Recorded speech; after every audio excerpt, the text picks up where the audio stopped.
Crecer en la Fe presenta el estudio de las Sagradas Escrituras. Será de mucho provecho para tu crecimiento espiritual. Bienvenido.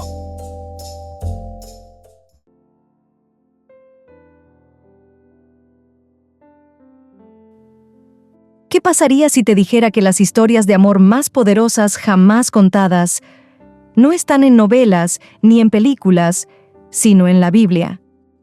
Sí, la Biblia.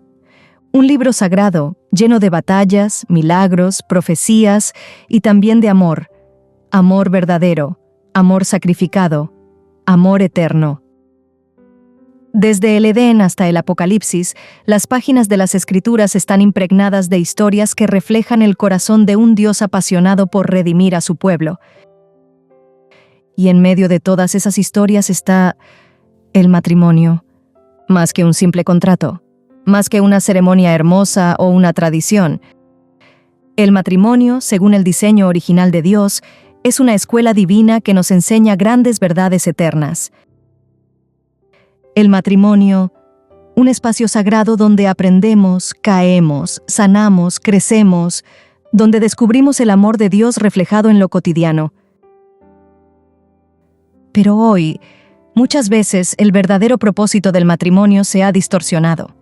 Las ideas modernas nos venden una versión superficial del amor, olvidando que el amor verdadero es compromiso, perdón, sacrificio, redención. ¿Y si volviéramos a mirar el matrimonio como Dios lo pensó y lo planificó? ¿Y si descubriéramos que en esta unión humana hay claves profundas para entender nuestra relación con el Creador? En este video exploraremos cómo el amor humano puede ser un espejo del amor divino y cómo el matrimonio revela el corazón del plan de salvación. Con amor eterno te he amado, por eso te sigo mostrando mi lealtad. Esta semana veremos lo que la palabra de Dios dice acerca del matrimonio y analizaremos ejemplos de matrimonios bíblicos adecuados e inadecuados. Estos nos ayudarán a comprender cómo se relaciona Dios con su pueblo, incluso cuando éste lo decepciona. Además, aprenderemos algunas lecciones acerca de su amor que nos servirán para entender mejor los eventos de los últimos días. Y este estudio lo haremos mediante los siguientes puntos. Primero, una carne. Segundo, la novia hermosa. Tercero, la esposa ramera de Oseas. Cuarto, Isaac y Rebeca. Quinto, la ramera es juzgada.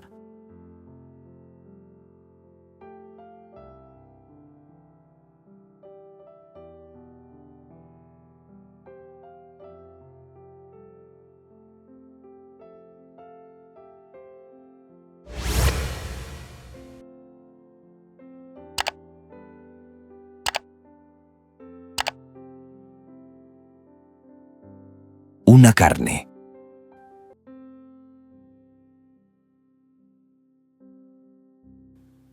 Pocas imágenes en toda la Biblia capturan con tanta fuerza el anhelo de Dios de estar cerca de nosotros, como la del matrimonio. Sí, el matrimonio. Una unión íntima, compleja, profunda. La metáfora del matrimonio que Dios escogió una y otra vez para hablarnos de su amor. No es casualidad que esta figura aparezca desde los primeros capítulos del Génesis hasta el clímax del Apocalipsis. El matrimonio es más que una ilustración, es una invitación. Dios quiere que comprendamos algo poderoso. Su relación con nosotros no es distante, ni fría, ni basada solo en reglas. Es el vínculo apasionado y leal de un esposo que ama a su esposa con todo su ser. Y aunque nosotros, la Iglesia, somos una esposa imperfecta, Cristo sigue siendo el esposo perfecto, fiel, paciente, perdonador.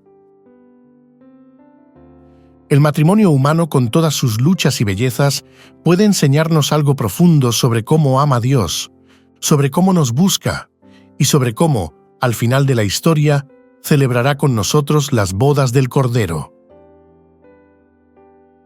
¿Y si el matrimonio no se tratara solo de nosotros? ¿Y si también fuera una llave para comprender el corazón de Dios? En esta sección del video exploraremos el amor divino reflejado, el matrimonio como metáfora eterna. Avanzaremos en el estudio leyendo dos textos bíblicos. Texto número 1. Dijo entonces Adán: «Esto es ahora hueso de mis huesos y carne de mi carne. Esta será llamada varona, porque del varón fue tomada. Por tanto, dejará el hombre a su padre y a su madre, y se unirá a su mujer, y serán una sola carne. Y estaban ambos desnudos, Adán y su mujer, y no se avergonzaban». Texto número 2. Porque nadie aborreció jamás a su propia carne, sino que la sustenta y la cuida, como también Cristo a la Iglesia, porque somos miembros de su cuerpo, de su carne y de sus huesos. Por esto dejará el hombre a su padre y a su madre, y se unirá a su mujer, y los dos serán una sola carne. Grande es este misterio, mas yo digo esto respecto de Cristo y de la Iglesia. Teniendo en cuenta los anteriores textos bíblicos, respondamos la siguiente pregunta. ¿Cómo refleja el matrimonio humano el vínculo de Cristo con la humanidad? Esta es una excelente pregunta. Aquí descubriremos que el matrimonio humano no solo es una institución relacional, sino también una poderosa metáfora espiritual que refleja el vínculo profundo, íntimo y sagrado entre Cristo y la humanidad. Vamos a desglosarlo de la siguiente manera. El texto número 1, Génesis capítulo 2 versículos del 23 al 25, se describe la primera unión matrimonial entre Adán y Eva. Aquí se introduce el principio de unidad y pertenencia total. El hombre y la mujer se convierten en una sola carne, lo que implica intimidad, comunión y una conexión integral. Recuerde, este es el momento de hacer una breve pausa para dar me gusta y comenta este video, y así llegar con el mensaje de salvación a muchas personas más. Gracias. El texto número 2, Efesios capítulo 5 versículos del 29 al 32, el apóstol Pablo toma la imagen del matrimonio y la eleva a un nivel espiritual, comparándola con la relación de Cristo con su iglesia. Así como un esposo cuida y nutre a su esposa, Cristo cuida a la humanidad redimida, entregando incluso su vida por ella. Habiendo desglosado los dos textos anteriores, ahora respondamos la pregunta que se formuló al comienzo. ¿Cómo refleja el matrimonio humano el vínculo de Cristo con la humanidad? Se refleja revelándonos 4 grandes verdades. Primero, unidad. Segundo, entrega total. Tercero, pertenencia mutua. Cuarto, intimidad espiritual. Sobre la unidad podemos decir lo siguiente. Así como los esposos se hacen uno, Cristo se une a la humanidad por medio del amor y el sacrificio. Sobre la entrega total se afirma que el esposo ama a su esposa como Cristo amó a la iglesia, dando su vida por ella. Sobre la pertenencia mutua es de resaltar que en el matrimonio hay pertenencia total. Así como también los redimidos son el cuerpo de Cristo, le pertenecemos totalmente a Él. Y por último, sobre la intimidad espiritual, se muestra que la relación matrimonial apunta a una comunión íntima y profunda entre Cristo y cada creyente. El matrimonio humano es un reflejo visible del amor divino, una lección viva de la relación redentora entre Cristo y su pueblo. No es solo una unión social, sino una proclamación de cómo Dios ama, cuida y permanece fiel a los suyos. Cuando Jesús habló a los fariseos sobre el matrimonio, estos le cuestionaron: ¿por qué Moisés permitió el divorcio? Era un desafío audaz, pues Moisés era venerado como el gran profeta, y buscaban hacer parecer que Jesús contradecía las Escrituras. Pero Jesús respondió con claridad: Moisés lo permitió por la dureza de vuestro corazón, pero al principio no fue así. El plan original de Dios es que el matrimonio sea fiel y eterno, pero la humanidad, en su pecado, corrompió este sagrado diseño. Por tal razón, Jesús hoy nos recuerda los principios o verdades relevantes del matrimonio, como son la unidad, la entrega total, la pertenencia mutua y la intimidad espiritual que los fariseos habían olvidado. Tal vez no sea una coincidencia que, dada la importancia que las Escrituras asignan al matrimonio, éste haya sido siempre objeto de ataques implacables. Junto con el sábado, el matrimonio es uno de los dos dones que se nos concedieron en el Edén, desde el principio de todas las cosas, y ambos dones, el sábado y el matrimonio, son pruebas confiables para demostrar el deseo de Dios de mantener una relación íntima con el ser humano. El estudio de hoy nos deja la siguiente lección espiritual. El matrimonio como espejo del amor de Cristo. El matrimonio no es solo algo terrenal, es un símbolo sagrado del amor de Cristo. Cada vez que vemos un matrimonio fiel, recordamos: así nos ama Dios. Y al final de la historia, celebraremos las bodas del Cordero, donde todo tendrá sentido y el amor perfecto nos envolverá por siempre.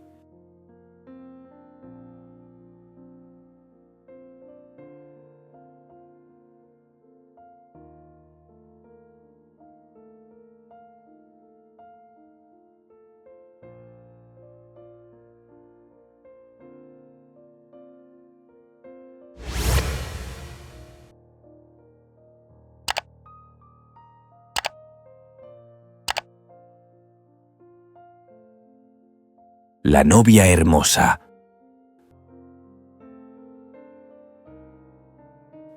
Hay historias que nos dejan sin palabras, y una de ellas está en el libro de Ezequiel capítulo 16.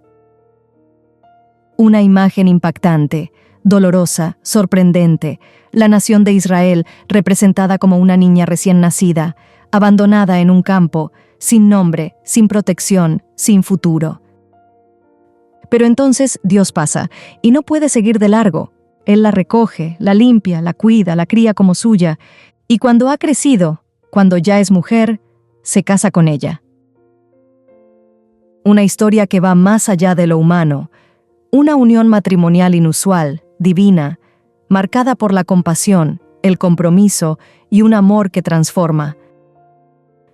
Bajo el cuidado de Dios, aquella niña olvidada llegó a ser, como él mismo dijo, hermoseada en extremo. Tan hermosa que su fama cruzó fronteras. Reyes y reinas, como la de Sabá, viajaron para ver con sus propios ojos el esplendor de lo que Dios había formado. Esta historia no es solo de Israel, es tu historia, es mi historia. Porque así como Él recogió a Israel, Dios también nos busca y nos recogió a nosotros, cuando nadie más lo hace. En esta sección del video exploraremos del abandono a la gloria, el amor que transforma. Iniciaremos el estudio teniendo en cuenta el pasaje bíblico de Ezequiel, capítulo 16, versículos del 4 al 14. Y responderemos la pregunta: ¿qué nos enseñan los detalles de la exaltación de esta novia acerca de las intenciones de Dios hacia nosotros? Antes de responder la anterior pregunta, veamos un resumen del pasaje de Ezequiel.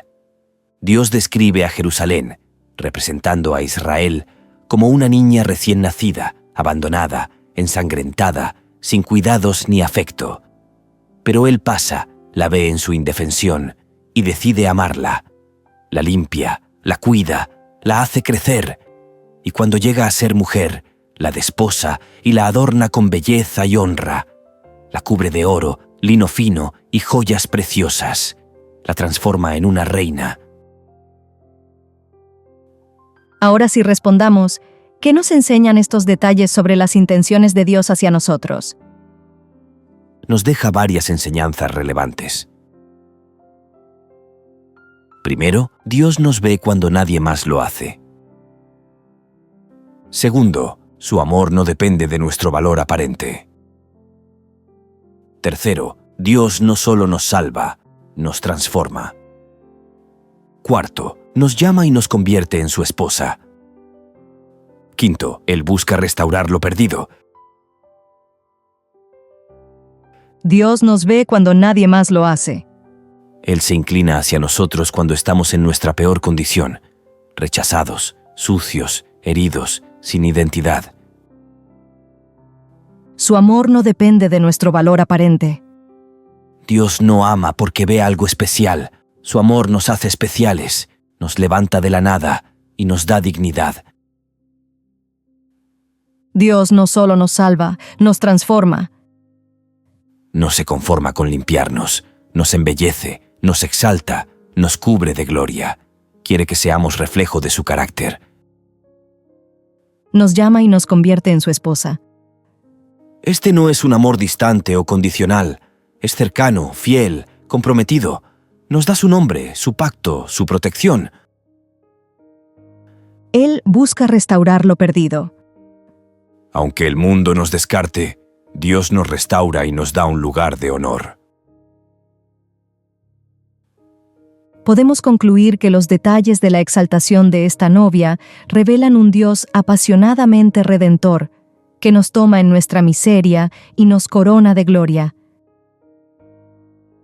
Él no solo quiere salvarnos, quiere casarse con nosotros, vivir con nosotros y hacernos parte de su historia eterna. Y pasé yo otra vez junto a ti, y te miré, y he aquí que tu tiempo era tiempo de amores, y extendí mi manto sobre ti, y cubrí tu desnudez, y te di juramento, y entré en pacto contigo, dice Jehová el Señor, y fuiste mía. La belleza de Israel era un don de Dios, un reflejo de su favor como esposa amada. Su esplendor no era mérito suyo, sino gracia divina. Así también, los creyentes somos hermosos ante Dios, no por obras propias, sino porque Él nos cubre con su justicia. Pero el peligro llegó cuando Israel confió en su propia belleza. Creer que la gloria es nuestra en lugar de un regalo corrompe todo. Fuimos creados para reflejar a Dios, pero cuando olvidamos la fuente de nuestra hermosura, ésta se distorsiona, y con ella también se distorsiona nuestro corazón.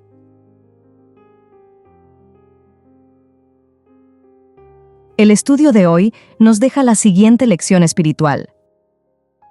Nuestra identidad y valor vienen de ser amados por Dios, no de nuestros logros. Él no solo nos salva, nos desposa, haciendo pacto eterno. Vive agradecido, evita el orgullo espiritual y recuerda, fuiste mía. La humildad guarda el corazón de distorsionar la gracia. Aplicación práctica. Humildad. Reconoce que todo lo bueno en ti proviene de Él. Gratitud. Vive como alguien transformado, no como quien mereció el favor. Fidelidad. No robes a Dios la gloria que le corresponde. Detente un momento, haz una corta pausa. Si este mensaje resonó en tu corazón, dale me gusta y deja que otros lo descubran, porque cada me gusta es un eco que dice, sí, Dios me rescató cuando nadie más lo hizo, y yo hoy quiero recordarlo y anunciarlo. Muchas gracias.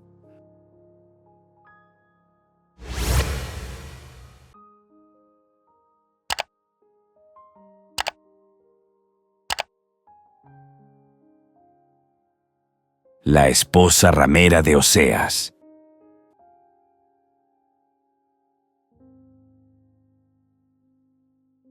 Dios ha hecho muchas peticiones a sus profetas, pero pocas tan desconcertantes como la que le hizo a Oseas. Ve y cásate con una mujer prostituta. ¿Qué? ¿Por qué? ¿Acaso un Dios santo pediría algo así? Sí. Y lo hizo con un propósito, porque a través del dolor de Oseas, Dios quiso mostrarnos el suyo. El dolor de un esposo fiel, traicionado una y otra vez, por la esposa que él mismo eligió y amó, su pueblo Israel. Dios no solo sintió el rechazo, lo vivió, lo sufrió, y aún así no se rindió. Esta no es solo una historia de infidelidad, es una historia de gracia, de perdón, de amor que escandaliza, un amor que busca, restaura y vuelve a empezar. En esta sección del video exploraremos Oseas, el amor que no se rinde. Comenzaremos nuestro estudio leyendo 3 textos bíblicos o algunos resúmenes de ellos. Primer texto. El principio de la palabra de Jehová por medio de Oseas. Dijo Jehová a Oseas: Ve, tómate una mujer fornicaria e hijos de fornicación, porque la tierra fornica apartándose de Jehová. Me dijo otra vez Jehová: Ve, ama a una mujer amada de su compañero, aunque adúltera, como el amor de Jehová para con los hijos de Israel, los cuales miran a dioses ajenos y aman tortas de pasas. Segundo texto. Vino entonces uno de los 7 ángeles que tenían las 7 copas, y habló conmigo diciéndome: Ven acá, y te mostraré la sentencia contra la gran ramera, la que está sentada sobre muchas aguas, con la cual han fornicado los reyes de la tierra, y los moradores de la tierra se han embriagado con el vino de su fornicación. Tercer texto. Resumen. El ángel anuncia la caída de Babilonia, símbolo de corrupción espiritual, y llama urgentemente al pueblo de Dios a salir de ella para no compartir sus pecados ni su destino. Teniendo en cuenta la información del libro de Oseas y comparándola con los demás textos, respondamos las siguientes preguntas. ¿Qué tipo de prostitución es mencionada aquí? ¿Qué lecciones puede aprender la Iglesia cristiana de la historia de Oseas? ¿De qué manera ha repetido la Iglesia los pecados del Israel del Antiguo Testamento? Veamos un análisis comparativo de Oseas con los textos mencionados del libro de Apocalipsis. Sobre la primera pregunta, ¿qué tipo de prostitución es mencionada aquí? En Oseas capítulo 1, versículo 2 y capítulo 3, versículo 1, se habla del siguiente tipo de prostitución. De infidelidad espiritual. Israel, representado por Gomer, abandona a Jehová para seguir a dioses paganos, Baal, simbolizando idolatría y apostasía. Sobre el contexto de los textos del libro de Oseas, podemos decir que aquí la prostitución es literal, Gomer es una prostituta. Y también aplica una prostitución figurativa, Israel, mostrando cómo el pecado corrompe la relación con Dios. Ahora en el libro de Apocalipsis, capítulo 17, versículos 1 y 2, y capítulo 18, versículos de 1 al 4, se habla del siguiente tipo de prostitución. Prostitución religiosa. La gran ramera, Babilonia, representa un sistema religioso corrupto y apóstata que se alió con poderes políticos promoviendo falsas doctrinas. Sobre el contexto de las citas del libro de Apocalipsis, Babilonia seduce a las naciones con riquezas y engaños, paralelo a la idolatría de Israel en los tiempos del profeta Oseas.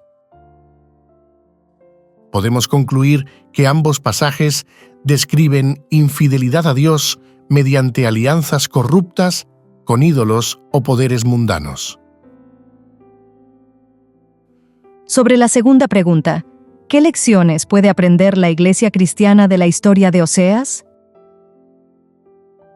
De la historia de Oseas podemos aprender las siguientes lecciones.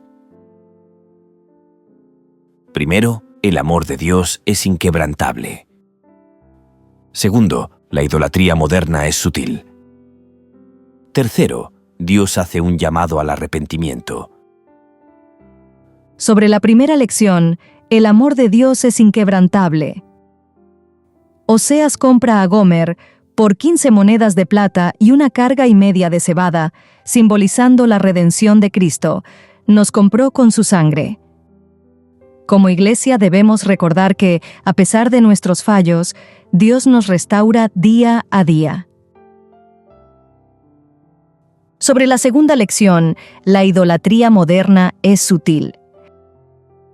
La idolatría que actualmente vivimos no son solo ídolos de bronce, sino materialismo, tradiciones humanas o alianzas con sistemas opresores.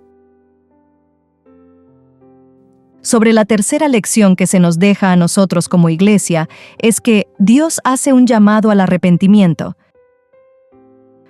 Oseas capítulo 3 versículo 5 muestra que Israel volvería a Dios. La iglesia debe huir y apartarse de la corrupción y de los compromisos mundanos. Sobre la tercera pregunta, ¿de qué manera ha repetido la iglesia los pecados del Israel del Antiguo Testamento? La triste historia se ha repetido y se está repitiendo de varias maneras. Primero, alianzas con el poder secular. Segundo, idolatría doctrinal. Tercero, negligencia espiritual. Alianzas con el poder secular. Como Israel buscó ayuda en Egipto, la iglesia apóstata representada por la gran ramera han dependido de gobiernos o poderes económicos, perdiendo su pureza. Idolatría doctrinal. Israel mezcló el culto a Jehová con rituales paganos. Hoy, esta iglesia u organización falsa enseña doctrinas humanas. Ejemplo, la inmortalidad del alma, las indulgencias, bautismo de niños, la observancia del día domingo y la negación del día sábado. Todo esto diluyen la verdad bíblica. Negligencia espiritual. Israel olvidó que su belleza era un don. La iglesia apóstata cayó en orgullo denominacional y autosuficiencia. La Biblia revela que los errores del Israel del Antiguo Testamento serían repetidos en gran medida por la iglesia cristiana, como apartarse de Dios y adoptar prácticas ajenas. Dios expresa no solo el pecado de su pueblo, sino también el dolor que su traición le causa. El llamado final de Dios a salir de Babilonia va dirigido a su propio pueblo, a quien ama y desea redimir intensamente.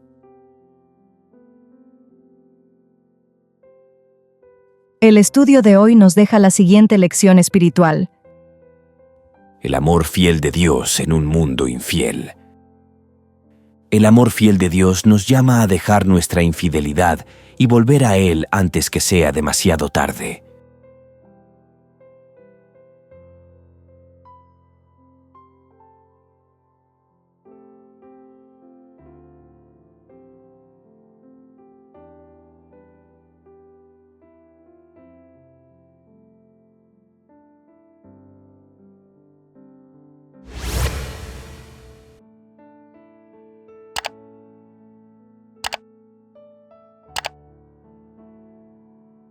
Isaac y Rebeca.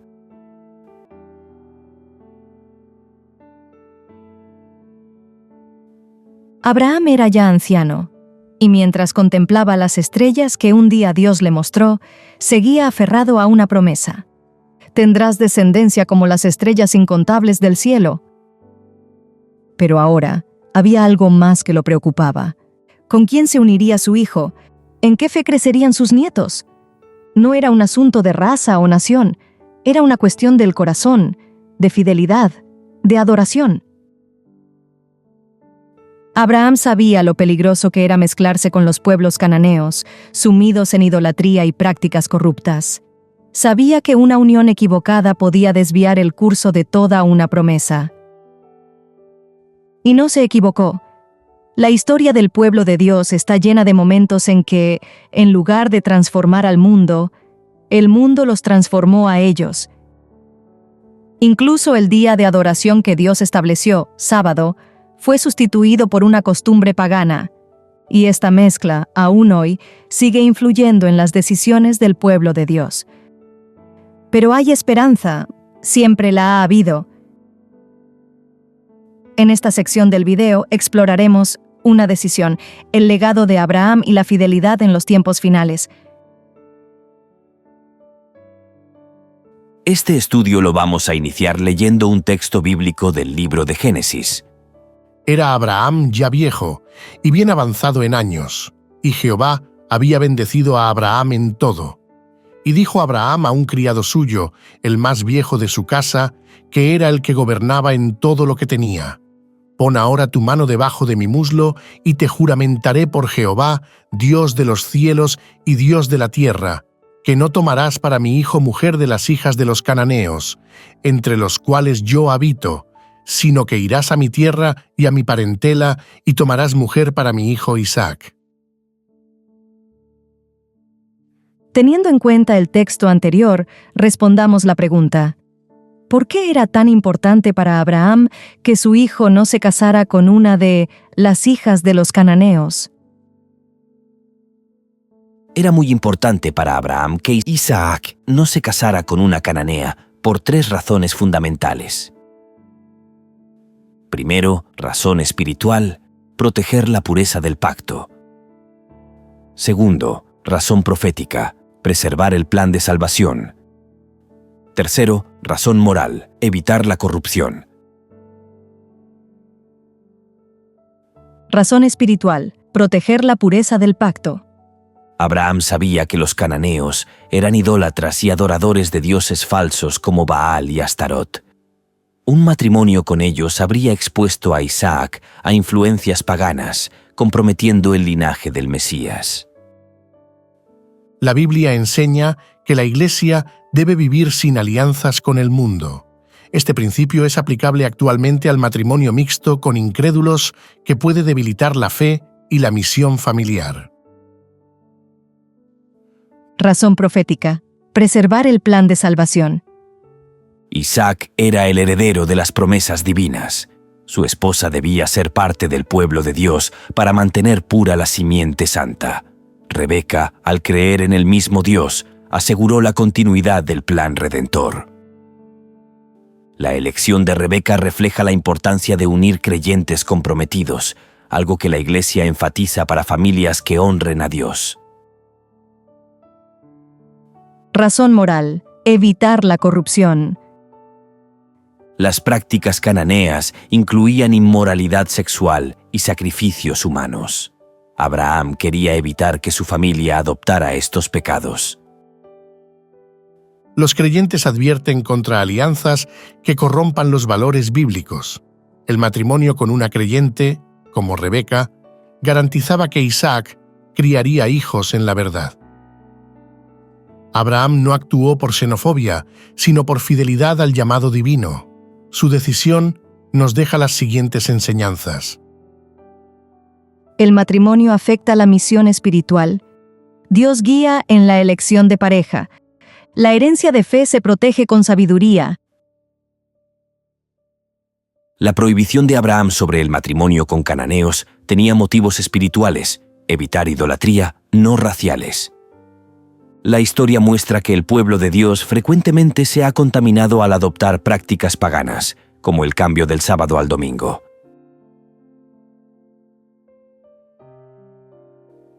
Teniendo en cuenta el pasaje bíblico de Génesis capítulo 24 versículos del 57 al 67, responde la siguiente pregunta: ¿qué lecciones podemos aprender acerca de Cristo y su Iglesia a partir de algunos detalles de esta historia, como el hecho de que Rebeca era una pariente lejana de Isaac?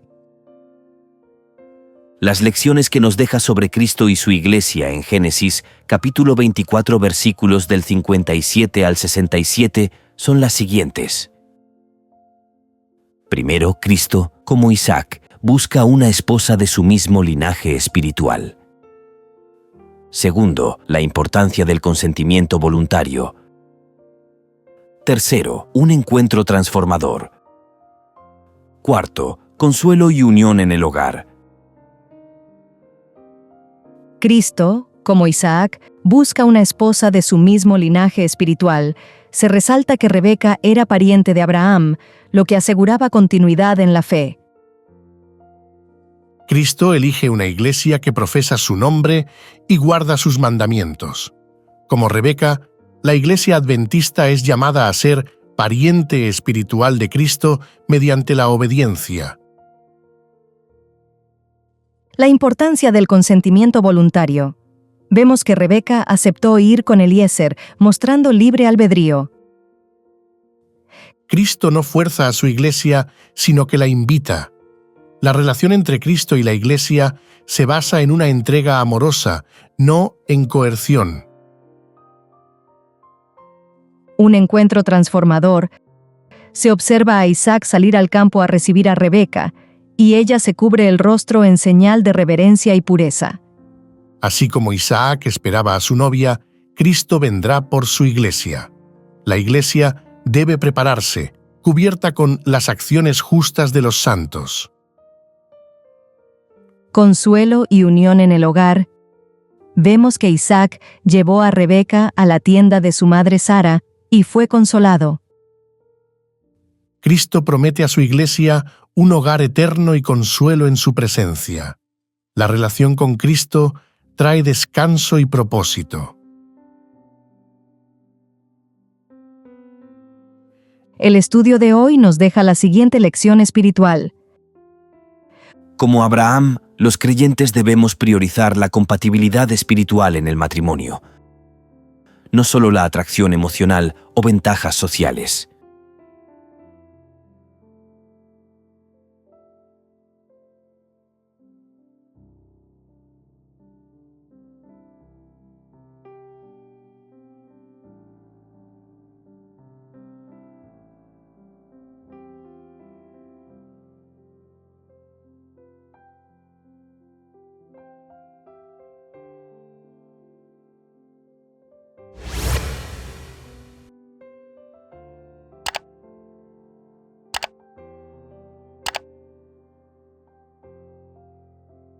La ramera es juzgada.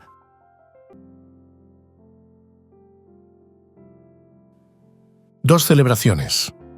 Un mismo escenario. Apocalipsis capítulo 19 nos presenta un momento decisivo en la historia del universo.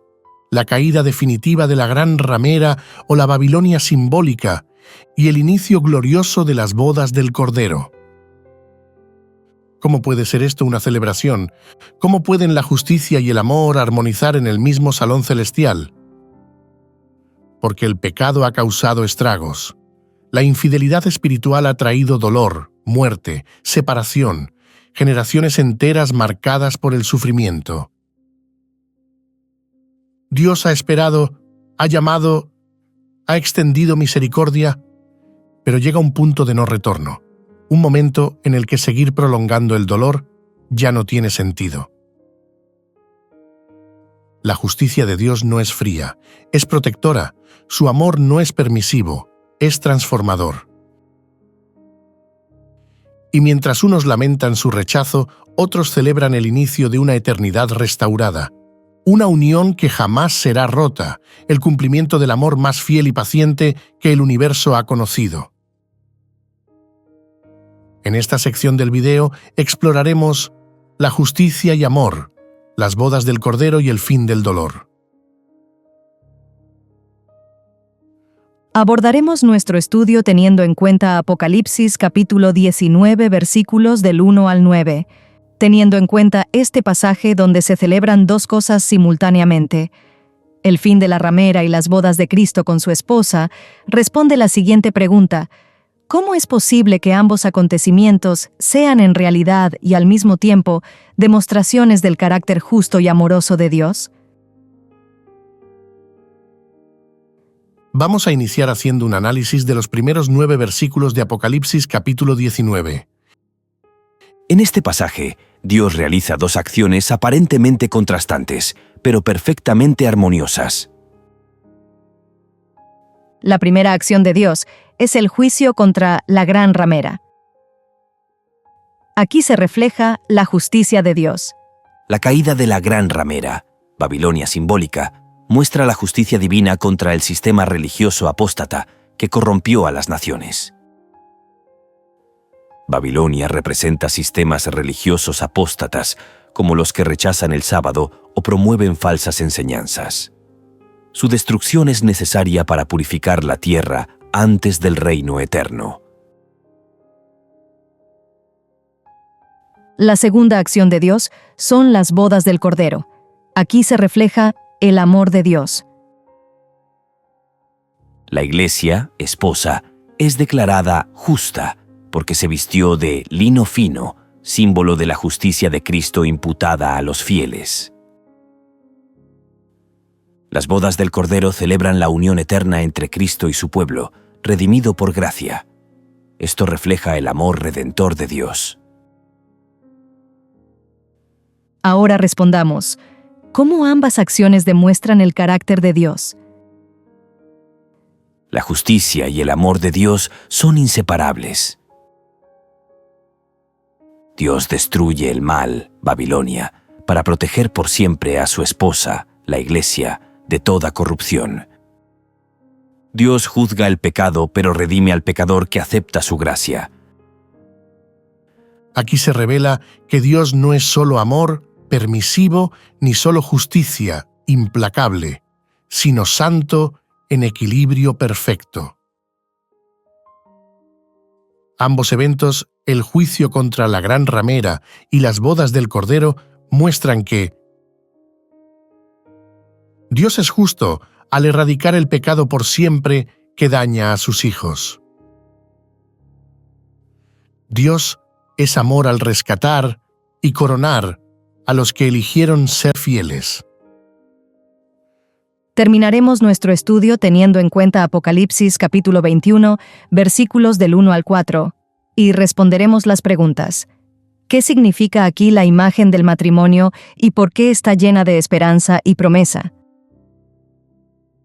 ¿Cuál es nuestra seguridad respecto a la esperanza presentada en estos versículos?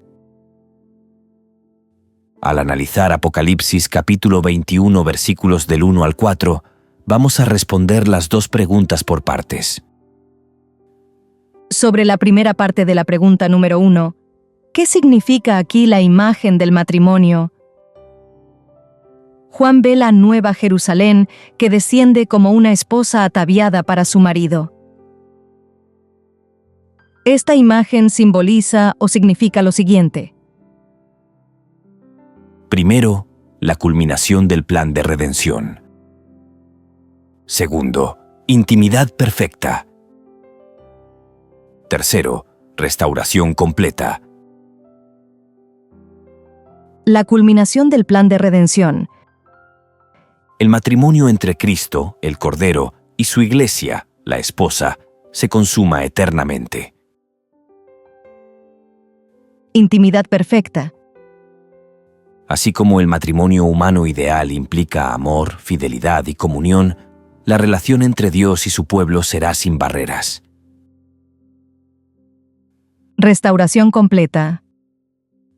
La Iglesia, esposa, es presentada sin mancha, lo que refleja el triunfo de la gracia sobre el pecado. Ahora respondamos la segunda parte de la pregunta número 1. ¿Por qué la imagen del matrimonio está llena de esperanza? Está llena de esperanza por lo que Dios promete. Dios mismo habitará con su pueblo cumpliendo su promesa de comunión eterna. No habrá más dolor, muerte ni lágrimas, porque el pecado y sus consecuencias serán erradicados. Viviremos felices por la eternidad. Ahora respondamos la segunda pregunta. ¿Cuál es nuestra seguridad respecto a la esperanza presentada en estos versículos?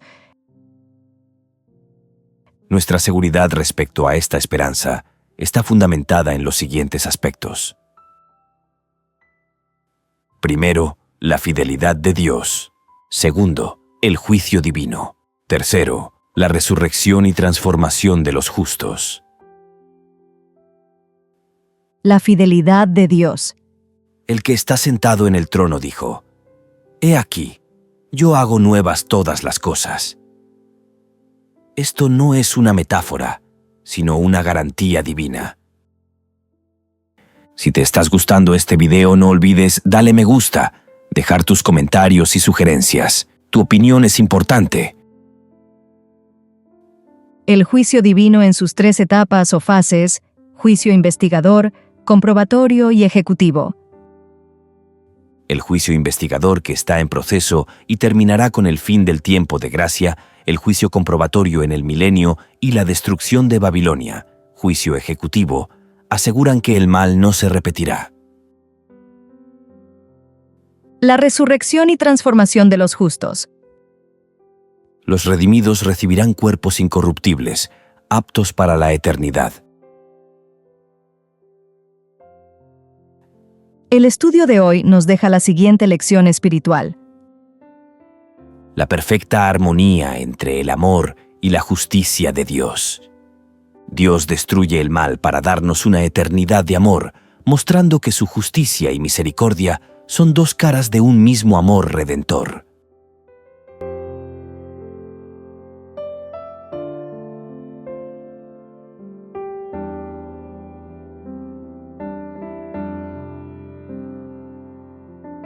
Crecer en la fe les invita y les motiva a seguir estudiando las Sagradas Escrituras a través de este material. Y recuerde suscribirte a nuestro canal, comentar, compartir, activar la campanita y darle like. Esto será de gran ayuda para el crecimiento de nuestro ministerio y así poder llegar a muchas personas más. Muchas gracias por tu apoyo.